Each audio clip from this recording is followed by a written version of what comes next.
In his excellent book on becoming a person, Dr. Carl Rogers spelled out some of the characteristics of the new powerful person who is emerging in our culture today, and the vital different set of values he both maintains and lives.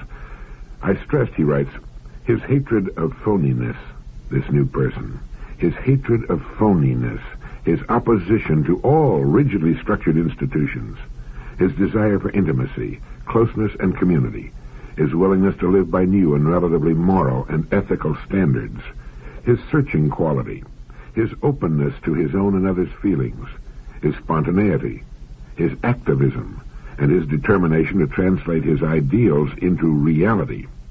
I'm talking, he wrote, about a relatively small number of people, but I believe that these people constitute the change agents of the future. When some part of a culture is decayed at the core, a small group with new views, new convictions, and a willingness to live in new ways is a ferment that can't be stopped. Let's take a look at that new person emerging in our culture and see if you and I qualify. I'd like to think that the total subscription list of Direct Line is made up of these powerful new emerging people. First, his hatred of phoniness. Our new powerful person sees through facades and tinsel, outmoded and ridiculous customs and beliefs. Free of the tyranny of things and the opinions of others, he and his family, she and her family, live in a kind of solid serenity where true values count, where the verities, things like truth and justice, the family and work, take on real meaning. It is in the avoidance of phoniness that real freedom may be found, and one can drop off the rat race with a great sigh of relief. There are no inner circles to which these people need apply for membership. They are the centers of their own circles. This person is opposed to all rigidly structured, closed institutions. Such institutions are saying, by the fact that they're rigidly structured and closed, we have the answers. We need look no further. This is it.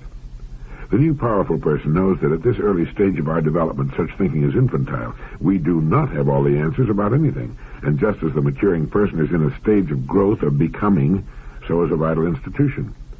It uses what it has and what it knows as springboards into the future, and assiduously avoids becoming closed and rigidly structured. A good and viable institution, like a self-actualizing person, is always in a state of growth, of becoming.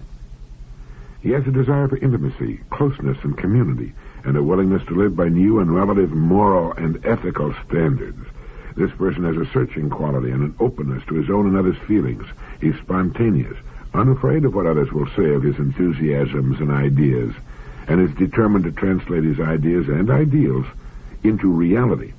Now, of course, these people must constitute a relatively small number of people, a true inner circle, the most important and influential club of human beings on earth. The qualifications for membership are tough. To meet them takes work, thought, and study, a willingness to find oneself and be oneself, but the perquisites of membership are great indeed. One of them is freedom.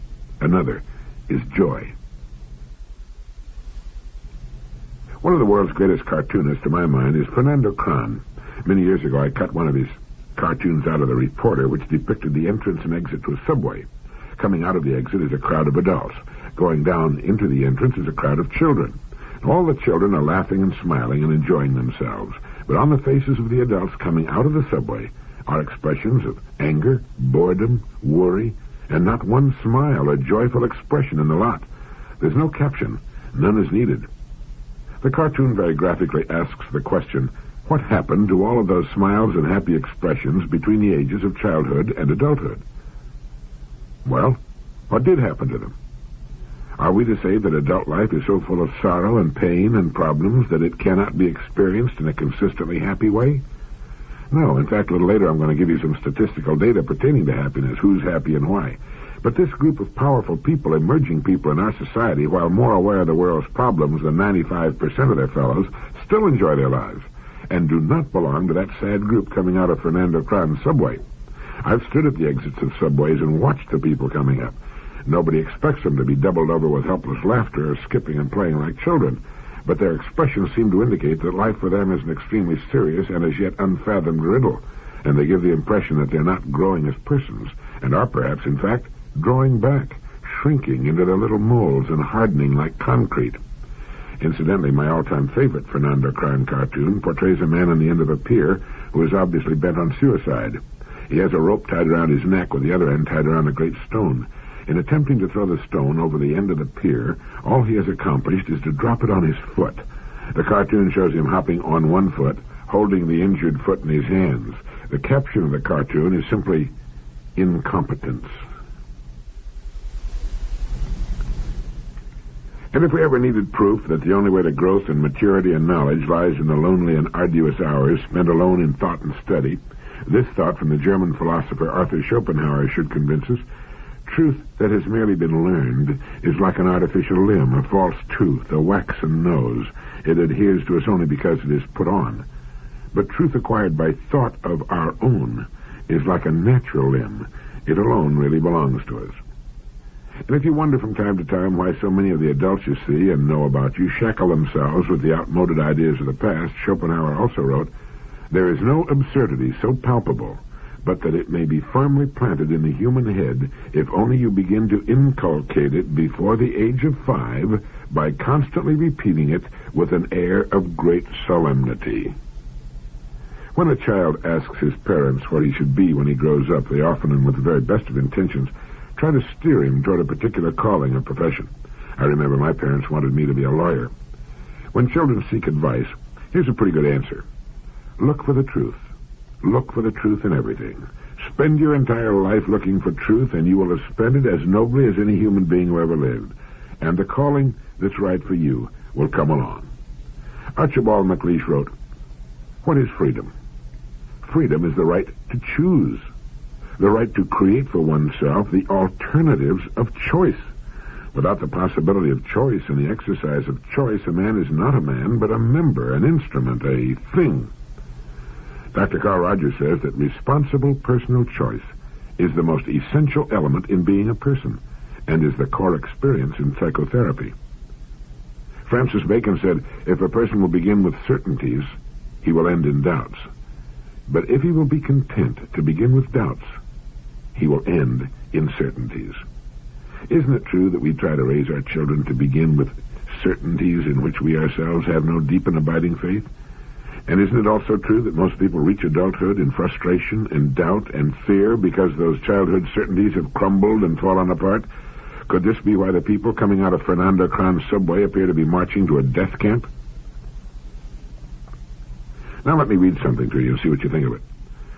40,000 years ago, in the bleak uplands of southwestern Asia, a man, a Neanderthal man, once labeled by the Darwinian proponents of struggle as a ferocious ancestral beast, a man whose face might cause you some slight uneasiness as he sat down beside you, a man of this sort existed with a fearful body handicap in that Ice Age world. He had lost an arm, but still he lived and was cared for. Somebody, some group of human things in a hard, violent, and stony world loved this maimed creature enough to cherish him.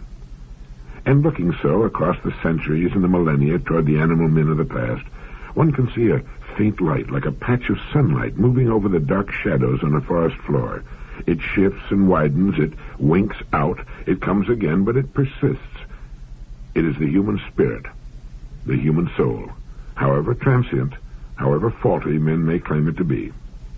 In its coming, man had no part. It merely came, that curious light, and man, the animal, sought to be something that no animal had been before. Cruel he might be, vengeful he might be, but there had entered into his nature a curious, wistful gentleness and courage. It seemed to have little to do with survival, for such men died over and over. They did not value life compared to what they saw in themselves, that strange inner light, which has come from no man knows where, and which was not made by us. It has followed us all the way from the age of ice, from the dark borders of the ancient forest into which our footprints vanish. It is in this that Kierkegaard glimpsed the eternal, the way of the heart, the way of love which is not of today, but is of the whole journey, and may lead us at last to the end. Through this, he thought, the future may be conquered. Certainly it is true. For man may grow until he towers to the skies, but without this light, he is nothing, and his place is nothing. Even as we try to deny the light, we know that it has made us, and what we are without it remains meaningless. We have come a long road up from the darkness, and it well may be, so brief even so is the human story, that viewed in the light of history we are still uncouth barbarians. We are potential love animals, wrenching and floundering in our larval envelopes, trying to fling off the bestial past. That's good, isn't it? It's from the book that belongs in your library and mine, The Firmament of Time, by Loren Eiseley, published by Atheneum. Dr. Eiseley taught anthropology at the University of Kansas and Oberlin College before he was named chairman of the Department of Anthropology at the University of Pennsylvania, where he later became provost. This is the kind of book that helps us grow, that helps us move closer to the truth about ourselves. And here's something we should read or listen to once a day for the next 45 years. It was written back at the turn of the century by William George Jordan. He was editor of several magazines during his lifetime, including the Ladies' Home Journal and the Saturday Evening Post. He wrote, "Calmness is the rarest quality in human life. It is the poise of a great nature, in harmony with itself and its ideals. It is the moral atmosphere of a life self-reliant and self-controlled. Calmness is singleness of purpose, absolute confidence, and conscious power ready to be focused in an instant to meet any crisis. The Sphinx is not a true type of calmness. Petrifaction is not calmness, it's death, the silencing of all the energies. While no one lives his life more fully, more intensely, and more consciously than the person who is calm. The fatalist is not calm. He's the coward slave of his environment, hopelessly surrendering to his present condition, recklessly indifferent to his future. He accepts his life as a rudderless ship drifting on the ocean of time. He has no compass, no chart, no known port to which he's sailing. His self-confessed inferiority to all nature is shown in his existence of constant surrender. It is not calmness. The person who is calm has his course in life clearly marked on his chart. His hand is ever on the helm. Storm, fog, night, tempest, danger, hidden reefs, he's prepared and ready for them. He's made calm and serene by the realization that in these crises of his voyage he needs a clear mind and a cool head. That he has nothing to do but do each day the best he can by the light he has. That he will never flinch nor falter for a moment. That though he may have to tack and leave his course for a time, he'll never drift. He'll get back into the true channel. He'll keep ever headed toward his harbor. When he will reach it, how he will reach it, matters not to him. He rests in calmness, knowing he's done his best. When the worries and cares of the day fret you and begin to wear upon you and you chafe under their friction, be calm. Stop. Rest for a moment, and let calmness and peace assert themselves. If you let these irritating outside influences get the better of you, you're confessing your inferiority to them by permitting them to dominate you. When the tongue of malice and slander, the persecution of inferiority, tempt you to retaliate, when for an instant you forget yourself so far as to hunger for revenge, be calm. When the gray heron is pursued by its enemy, the eagle, it does not run to escape. It remains calm, takes a dignified stand, and waits quietly, facing the enemy unmoved. With the terrific force with which the eagle makes its attack, the boasted king of birds is often impaled and run through on the quiet, lance-like bill of the heron. No person in the world ever attempted to wrong another without being injured in return, some way, somehow, sometime. Remain calm. Now, although that was written at the turn of the century and in language that today might sound a bit affected and archaic, it's a good message. If ever there were a quality needed in the crisis-filled world of today, it's calmness, and the kind of clear thinking calmness produces.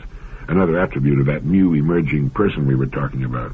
I wonder how improved our days would be if we would make it a point to go over that little message every morning. Here's a quotation I like. It's by William Drummond. He who will not reason is a bigot. He who cannot is a fool. And he who dares not is a slave. The distinguished psychologist, the late Dr. Maslow, said something that should be kept in mind by every parent and businessman and executive, teacher, by every person in any sort of position of authority. He said everyone seems to be aware at some level of consciousness of the fact that authoritarian management outrages the dignity of the worker. He then fights back in order to restore his dignity and self-esteem. He will do this actively with hostility and vandalism and the like, or passively as a slave does with all sorts of underhanded, sly, and secretly vicious countermeasures. These reactions are puzzling generally to the dominator, but on the whole they're easily enough understood, and they make very real psychological sense if they're understood as attempts to maintain one's dignity under conditions of domination or of disrespect. In the foreword to his book, If Men Were Angels, Milton Mayer writes of when he was a youngster. His mother would say, "Wear your rubbers." "Oh, gosh, Ma, don't gosh me, wear your rubbers." "Why do I have to wear my rubbers?" "Because I say so, that's why." Or to his big brother, "I want you to take care of your little brother this afternoon." "Gosh, Ma, why do I have to take care of him?" "Because I say so, that's why." Now, because I say so has never been a very good reason for doing anything, not as a child and not as a grown-up. Whenever we're faced with arbitrary authority, we burn and rankle. Whether it's a worker, a secretary, a wife, husband, or child, his self-esteem is his most valued possession. If you hurt it, he'll find a way of getting back, of restoring his self-esteem in his own eyes. If not, he will be diminished in his own eyes. The juvenile delinquent, the adult delinquent are examples of this kind of thing. Human beings avoid being manipulated, dominated, pushed around, determined by others, misunderstood. People don't like and will not stand for being a nothing rather than a something, unappreciated, not respected, not feared, not taken seriously, laughed at. People will not tolerate, even though they may appear to be doing so, being ludicrous figures. They don't like being treated as a physical object rather than as a person. As a rule, they don't like to take orders, be forced, used, exploited, controlled. They don't want to feel that they're helpless, compliant, deferent, an interchangeable person. What human beings are seeking is to be prime movers, self-determination, to have control over their own destinies, to determine their own movements, to expect success, to be active rather than passive, to be a person rather than a thing, to have others acknowledge their capabilities fairly. To succeed as a manager of others, in getting along with people generally and our families, we must avoid anything that tends to diminish another person's self-esteem, because people must then find a way to build it back up, and will generally do it in a negative fashion. They will strike back at us directly or indirectly. People will willingly follow the direction of another who directs them in such a fashion as to bolster, or at least keep intact, their feelings of self-esteem. And one of the ways to keep good employees is to keep the level of noise to the absolute minimum. The German philosopher Arthur Schopenhauer wrote, "The amount of noise anyone can bear undisturbed stands in inverse proportion to his mental capacity, and may therefore be regarded as a pretty fair measure of it." Noise is a torture to all intellectual people. A good indication of the truth of that can be observed by watching children grow up. In their first few grades, they shout at each other constantly at the very top of their lungs. Anyone who has had to take a small child to a children's matinee can attest to that, or listen to them on the school playground. As they move up in the grades, though, the noise level drops, and even in a class of very young people, it's generally thought to be true that the quietest children are the more intelligent. And finally, young people in their teens are far quieter than children of 7 or 8, except when it comes to their music. The more intelligent a person becomes, the more his voice will diminish in volume. The quiet, controlled voice is infinitely more effective when dealing with others, small children included. Shouting or loud talking is almost always a sign of inferiority, real or imagined. It hurts the ears and grates on the nerves and causes real fatigue. People who tend to raise their voices when they get angry should try to do just the opposite. They'd be far more effective and would tend to retain better control of themselves. A person's intelligence can be said to be in inverse proportion to the amount of noise he can tolerate. A couple of my acquaintance with 3 small children bought a second-hand limousine with a glass divider between the front and back seats.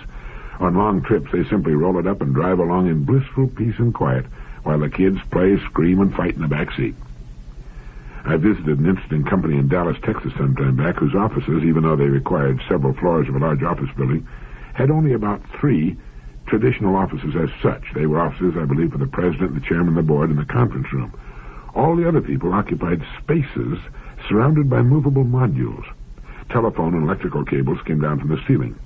Now, the entire floors were deeply carpeted with good acoustical material on the ceiling. There was a marvelous silence about the place.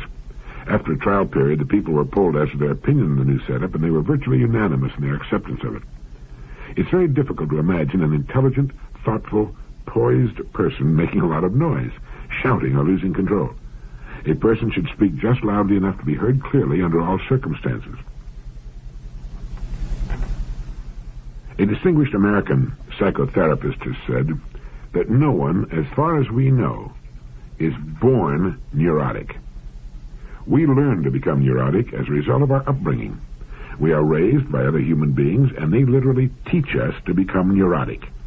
If a child is raised to believe that intelligence and beauty are worthwhile traits, and that he is bright and handsome, well, he will tend to look upon himself as good and to have a favorable self-concept. But if he's raised to believe that he is stupid and ugly, he will tend to look upon himself as bad and to have a poor self-concept. Our early self-concepts depend upon the concepts that others have toward us. If those who are important in the life of a child generally blame him, he will learn to blame himself. If they consistently accept him, he will learn to accept himself. That does not mean that the self-concept the child first learns is absolutely final and crucial. He can, later in life, change it for better or worse, but it's hard. And this early self-concept is most important, and it does tend to set the pattern for later attitudes and behavior. I read somewhere that self-confidence is like a psychological credit card, and I can still remember my mother telling me that I could do anything I set my heart upon. To tell a youngster he or she is great is to give him the kind of self-image he needs to build a meaningful life for himself. Youngsters will discover their limitations, their blind spots, the areas in which they have little or no aptitude soon enough without our help. Self-confidence is a kind of psychological credit card, and is of far greater value than any other we can carry. When we see someone who is neurotic, it should elicit our sympathy in the realization that the person was not born that way. He was taught to be neurotic by his elders. Neuroses are like chains that are put on children to hinder them in their development and activities. If you'd like to examine yourself for traces of neurosis, Dr. Albert Ellis, in his book How to Live with a Neurotic, gives us a list of popular beliefs, irrational ideas, really, each of which indicates a neurosis. You can check your own against the list. Remember, each of the following statements is false and indicates a neurosis. An adult must be approved of or loved by almost everyone for almost everything he does. What others think of him is most important. Depending on others is better than depending upon oneself. A person should be thoroughly competent, adequate, talented, and intelligent in all possible respects. The main goal and purpose of life is achievement, success. Incompetence in anything whatsoever is an indication that a person is inadequate or valueless. One should blame oneself severely for all mistakes and wrongdoings. Punishing oneself for errors will help prevent future mistakes. A person should blame others for their mistaken or bad behavior. He should get upset by the errors and stupidities of others. One should spend considerable time and energy trying to reform others. One can best help others by roundly criticizing them and sharply pointing out the error of their ways. Because a certain thing once strongly affected one's life, it should indefinitely affect it. Because a person was once weak and helpless, he must always remain so. Because parents or society taught the acceptance of certain traditions, one must go on unthinkingly accepting these traditions. If things are not the way one would like them to be, it is a catastrophe. Things should be better than they are. Other people should make things easier for us, help with life's difficulties. No one should have to put off present pleasures for future gains. Avoiding life's difficulties and self-responsibilities is easier than facing them. Inertia and inaction are necessary and or pleasant. One should rebel against doing things, however necessary, if doing them is unpleasant. Much happiness is externally caused or created by outside persons and events. A person has virtually no control over his emotions and cannot help feeling bad on many occasions. If something is or may be dangerous or injurious, one should be seriously concerned about it. Worrying about a possible danger will help ward it off or decrease its effect. Well, how did you do? That was a list of beliefs indicating neurosis. Getting back to our saying that self-confidence is a kind of psychological credit card, I don't think enough has been said about the power of positive expectation. It's truly amazing, and there's simply no explaining it. When we confidently expect something worthwhile to materialize in our lives, it invariably does. It works like pure, unadulterated magic. It gives each of us a kind of magic wand with which we can bring all sorts of interesting and rewarding events and things into our lives. Those who have cultivated this power, who consciously and actively work at it, regularly do the most amazing things. As with neurosis, we're often taught as youngsters to expect the worst. We have so often heard people say, "Well, with my luck, the whole deal will fall through," indicating that their luck is usually bad. How many times have we heard someone say, "If you don't expect to succeed, you won't be disappointed"? And learn to be content with what you get. On giveaway television programs, we watch young people playing it safe. A bird in the hand is worth two in the bush. I read a financial column in the Miami Herald the other day in which a young man of just 20 wrote of his losses in the mutual fund and commented that he'd been unable to sleep and he'd lost weight over it. The columnist commented that he should never risk his money. He should put it in the bank or the savings and loan where he knows it's safe. I think it's safe to say that the majority of people have a suspicious and negative outlook toward those life situations which, to an intelligent minority, represent virtually unlimited opportunities. Now, this is not to say that positive and expectant people do not occasionally lose money in their investments or have problems. I'm sure they do. It's just that it doesn't bother them the way it seems to bother most people. And over the long haul, well, they're miles ahead of the pack. They face their days with an attitude that expects the best, and that's what they're going to get as long as they can maintain it. What others worry and stew about, they confidently expect a successful outcome, and most of the time they get it. If you have trouble maintaining this powerful force for good in your life, a reminder card, placed where you'll see it every morning when you get up and at odd times during the day, can help you get on course and form a very valuable new habit.